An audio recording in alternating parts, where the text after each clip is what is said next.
ഒരു കാലത്ത് ഒരു ബുദ്ധിമാനായ കുരങ്ങൻ ഒരു നദിക്കരയിലെ മരമേൽ താമസിച്ചു. അത് മധുരമുള്ള പഴങ്ങൾ ആസ്വദിച്ച് സന്തോഷത്തോടെ ജീവിച്ചിരുന്നു.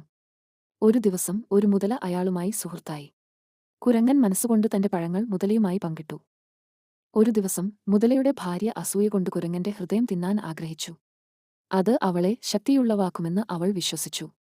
മുതല അയാളുടെ സുഹൃത്തിന് നിരുത്സാഹം തോന്നിയിട്ടും തന്റെ ഭാര്യയുടെ ആഗ്രഹം നിറവേറ്റാൻ കുരങ്ങനെ വഞ്ചിക്കാൻ തീരുമാനിച്ചു.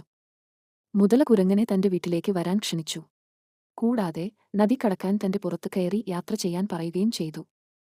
മധ്യത്തിൽ മുതല തന്റെ ഭാര്യയുടെ കെട്ടുക തുറന്നു പറഞ്ഞു, "നിന്റെ ഹൃദയം എന്റെ ഭാര്യയ്ക്ക് വേണം."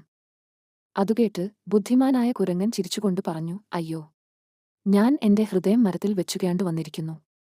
അതു തിരികെ എടുക്കാൻ മടങ്ങാം." മുതല കുരങ്ങന്റെ ചതിയിലേക്ക് വീണു മരത്തിലേക്ക് മടങ്ങി. മരത്തിലെത്തിയുടൻ കുരങ്ങൻ ഉച്ചത്തിലേക്ക് ചാടി മുതലയെ ദ്രോഹം ചെയ്തിൽ കഠിനമായി ശാസിച്ചു. നല്ലൊരു സുഹൃത്തെ നഷ്ടപ്പെട്ടതിനാൽ മുതല ഖേദിച്ചു. നീതിപാഠം: വിശ്വാസം വച്ചവരെ ഒരിക്കലും വഞ്ചിക്കരുത്.